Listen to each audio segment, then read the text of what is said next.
with her soon to find out what she's got on her show. But first... Yeah!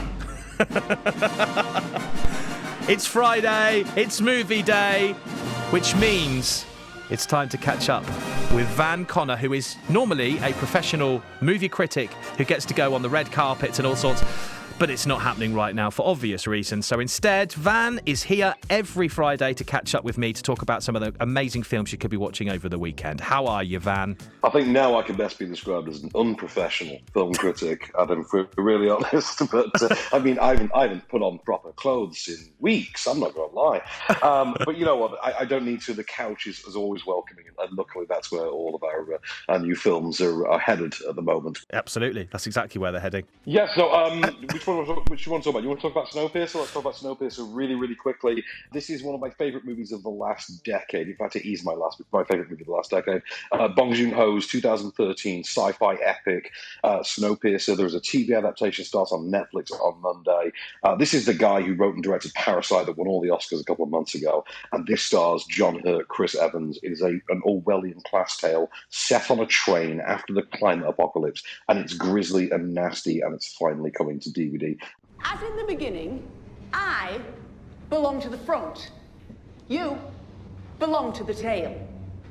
When the foot seeks the place of the head, a sacred line is crossed. Know your place. Keep your place. Be a shoe.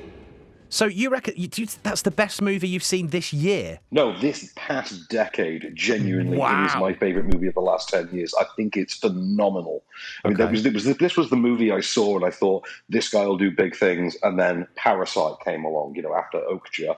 But speaking of big things, another person who's worth keeping an eye on is Kumail Nanjiani, rose to fame a couple of years ago in The Big Sick. He's now reunited with the director of The Big Sick, which he had also written with his wife, based on their real-life story of how they've gotten together.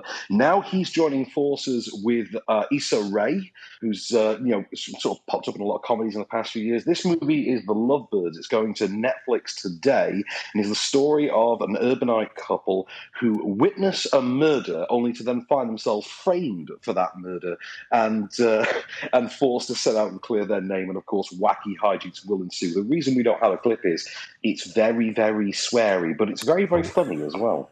Okay, so little ears, no thank you. And just quickly, we've got about 40 seconds to talk about Queen and Slim. Queen and Slim, which is the feature film directorial debut of music video Helma Molina Matsoukas. This stars Daniel Kaluuya from Get Out and Jodie Turner-Smith. Really great movie. This is like Bonnie and Clyde with an American racial element dealing with racism towards the African-American community and how that's depicted in the media. Really great, really brilliant, soul-crushing movie that's available on digital from today. If you've not heard of it, it doesn't matter. Check Queen and Slim out. It is genuinely wonderful. Between that, Snowpiercer, and Lovebirds, it's genuinely a brilliant week for movies you can watch this weekend at home. Absolutely sounds like a brilliant week for movies. Thank you so much for coming on and chatting about it, Van. We will catch up again soon, all right? Till the next time, good sir. Till the next time. Have a lovely bank holiday weekend. Right then, we'll be catching up with...